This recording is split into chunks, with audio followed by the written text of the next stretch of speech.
أهلا وسهلا مع ملح وسكر مع لينا ووصفة جديدة. بس قبل ما نبلش خلونا نحط لايك سبسكرايب كومنت تفعيل زر الجرس إذا كنتوا جداد بالقناة حتى يوصلكم كل جديد. مثل ما شايفين وصفتنا لليوم هي الدجاج على الطريقة التركية، دجاج مشوي على الطريقة التركية بالبيت. راح نعطيه طعمة المشاوي وراح نشوف كيف راح نحمر الدجاج ويطلع معنا مثل ما شايفين دايب. لهيك تابعوا الوصفة كاملة ويلا نبلش ونشوف شو هي المقادير. بالبداية مثل ما شايفين أنا عندي أفخاذ دجاج، رح تبلهم أول شي بالطحين والخل والملح وانقعهم بهي التبلة مدة ساعة لساعتين. بالنسبة لتبلة الدجاج رح نحتاج 2 حبة طماطم أو بندورة مقطعة مكعبات وسط، ورح نحتاج بس بصلة كمان وسط، رح نحتاج عصير نص ليمونة، ورح نحتاج كمان ملعقتين كبار من زيت الزيتون أو أكتر شوي مو مشكلة، ممكن استبداله بزيت العادي. رح نخلط المكونات كلها تمام ورح نضيف بقية المقادير. رح نضيف ملعقة كبيرة من دبس البندورة حتى يعطي للتبلة لون حلو وتتسبك. كمان رح نضيف ملعقتين كبار من الكاتشب.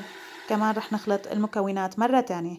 رح نضيف ملعقة كبيرة من الخل حتى نتخلص من زفارة الدجاج تماما. رح نضيف 3 أسنان من الثوم كبار أو 4 حجم متوسط. بالنسبة للبهارات رح نحتاج ملعقة صغيرة من كل من البابريكا، ملح، كمون، بهارات دجاج، ونص ملعقة صغيرة من بودرة البصل، ونص ملعقة صغيرة من بودرة الثوم. رح نرجع نخلط المكونات كتير تمام، وبهيك صارت تتبيلة الدجاج جاهزة. رح نضيف للتتبيلة ملعقة كبيرة من لبن الروب أو اللبن الرائب حتى يعطي طراوة للدجاج ويستوي معنا كتير منيح. هاي المرحلة كتير مهمة حتى نتخلص من زفارة الدجاج. مثل ما شايفين نحن وعم نغسل الدجاج بعد ما نقعناهم بالتبلة ساعة تقريبا، رح نغسلهم كتير منيح. مثل ما شايفين بالسكين رح نمررها بهي الطريقة على الجلد حتى نتخلص من أي زوائد من الريش.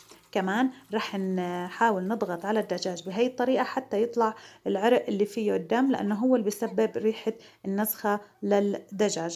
وهون بعد ما غسلت الدجاج كتير منيح وخليته يصفي من المي منيح، رح نبلش بتتبيل الدجاج. لكن أول شي رح نعمل شقوق بالدجاج بالسكين بهي الطريقة حتى تتغلغل التتبيلة كاملة بالدجاج.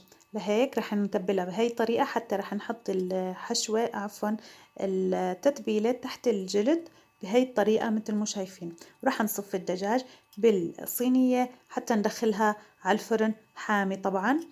بس أول شي قبل ما ندخلها على الفرن رح ننقع الدجاج بالتتبيلة أقل شي ساعة واحدة أو ساعتين حتى تاخد النكهات من التتبيلة ويطلع معنا النتيجة أطيب وأروع.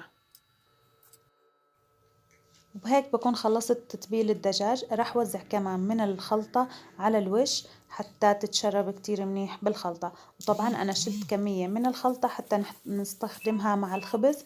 رح نغطي الصينية ونتركها ترتاح من ساعة لساعتين على الأقل.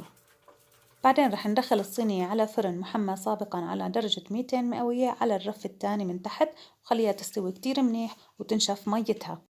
بعدين نحمرها من فوق.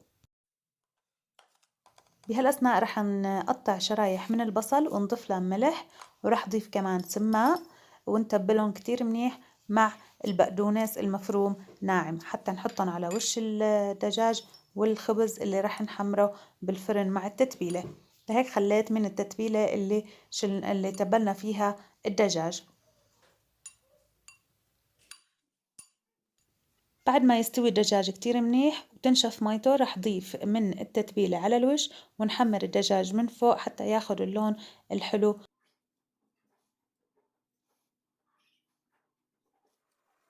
وبالكمية اللي زادت من التبلة رح ندهن الخبز مثل ما شايفين بهي الطريقة وندخلهم على الفرن شغال بس من فوق حتى يتحمروا شوي ويقرمشوا. بعدين رح نصفهم بصينية ونحط الدجاج وتتبيلة البقدونس والبصل فوق الدجاج والخبز. رح نكفي مثل ما شايفين بهي الطريقة. وطبعا هيك الخبز رح يطلع كتير طيب ويتقدم مع الدجاج ويعطي نكهة كتير طيبة للدجاج.